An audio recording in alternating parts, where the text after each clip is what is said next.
Telangana politics లో హైడ్రా రగడ కొనసాగుతోంది. అక్రమ భవనాల కూల్చివేతలకు సంబంధించి మంత్రి పొంగులేటి, మాజీ మంత్రి కేటీఆర్ మధ్య డైలాగ్ వార్ నడుస్తోంది. ఎఫ్టీఎల్ పరిధిలో పొంగులేటి ఆక్రమణలు ఉన్నాయని ముందుగా కేటీఆర్ ఆరోపించారు. దీనిపై స్పందించిన మంత్రి పొంగులేటి తన ఇల్లు బఫర్ జోన్ లో ఉంటే కూల్చివేయాలంటూ కేటీఆర్ కు సవాల్ చేశారు. హైడ్రా కూల్చివేతలపై మరోసారి స్పందించిన కేటీఆర్ ముందుగా బఫర్ జోన్ పరిధిలో ఉన్న ప్రభుత్వ పెద్దల భవనాలు కూల్చాలన్నారు. ఆ తర్వాతే సామాన్యుల భవనాల జోలికి రావాలన్నారు. రెవెన్యూ మంత్రి గారు పొంగులేటి శ్రీనివాస్ రెడ్డి గారు, తర్వాత కేవీపీ రామచంద్రరావు గారు, ఆ తర్వాత పట్నం మహేందర్ రెడ్డి గారు, ఎఫ్టీఎల్లో సుఖేందర్ రెడ్డి గారు, కౌన్సిల్ చైర్మన్ గారు, మధు యాష్కి గారు, ఇంకా చాలామంది ఉన్నారు. ఇంకొకటి కూడా ఉంది, రేవంత్ రెడ్డి గారిది కూడా ఏడుందో నేను చూపెడతాను మీకు. నేను తప్పు జరిగితే దాన్ని కూల్చడంలో నేను దగ్గరుండి సహకరిస్తా. ఆడికెళ్ళి అట్లే కలిసిపోదాం. అదే హైడ్రానో అమీబానో ఇది ఉంది కదా, దాన్ని తీసుకొని ఆడికెళ్ళి పోదాం.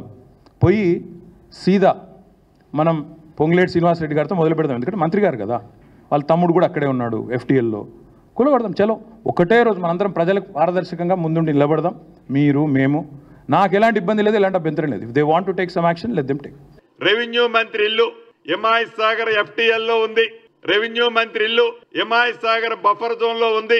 రెవెన్యూ మంత్రి ఇల్లు ఎట్లుంది అట్లుంది అని ఆనాటి ఎంఐయుడి మినిస్టర్ గారు, వారి తొత్తులు ఇతరత్రా మాట్లాడుతున్నారు. నేను ఈ వేదిక ద్వారా ఒకటే ఛాలెంజ్ ఇస్తున్నాను.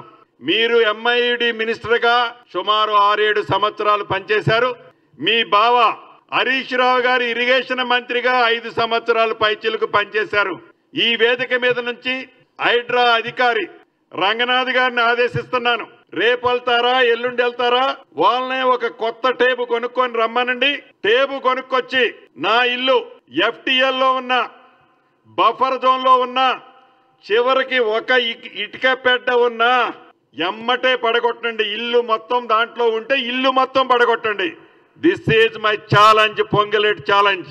మీ చావు తెలివితేటలు, మీ చవక బారు మాటలేందో కొలిసిన తర్వాత మీ తల ఎక్కడ పెట్టుకోవాలో మీరే నిర్ణయించుకోండి. పొంగులేటి గారికో ఇంకోరికి అంత శ్రమ అవసరం లేదు.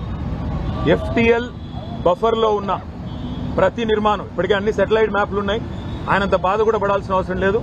ఎలా చెరువులు పూడ్చి కట్టారో అవన్నీ కూడా సెటిలైట్ ఇమేజెస్ ఉన్నాయి, చూసుకోండి. రంగనాథ్ గారితో మాట్లాడుకోమనండి. ఎక్కడెక్కడ ఎఫ్టీఎల్లో బఫర్లో ఉన్నాయో వాటిని కొట్టడం ప్రారంభించండి. పొంగులేటి శ్రీనివాసరెడ్డి గారు, వివేక్ గారు, P6 వివేక్ గారు, అదేవిధంగా కేవీపీ రామచంద్రరావు గారు, మధు యాష్కి గారు, పట్నం మహేందర్ రెడ్డి గారు, ఇంకా కేవలం గుత్తా సుఖేందర్ రెడ్డి గారు, వీళ్ళందరి ముందు నేలమట్టం చేసి ఆ తర్వాత సామాన్య ప్రజల మీద పడాలని చెప్పి ప్రభుత్వానికి నా విజ్ఞప్తి.